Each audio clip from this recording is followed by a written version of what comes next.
Coverage begins today with a look at staying safe from strong storms. 6 First Alert meteorologist Jarrett Lansford spoke to the National Weather Service about how they trigger a warning for severe weather and how you can help. It's a fact of life living in our area. Thunderstorms occasionally move through, and some reach the point of threatening our safety or our property. Staying aware in these situations is vitally important. Good morning, National Weather Service. How can I help you?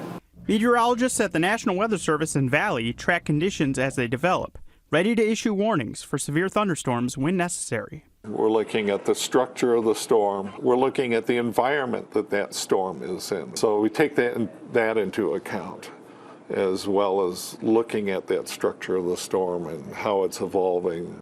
Though they are using their training and knowledge to track the situation, they are also looking for the public's help, too. Oh, it is very important.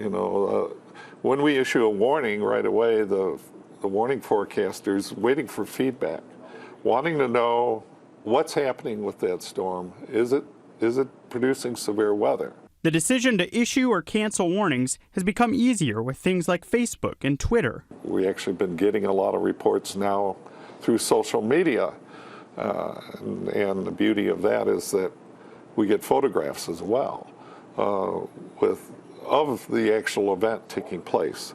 It's a collective effort to make sure that people stay safe when Mother Nature threatens.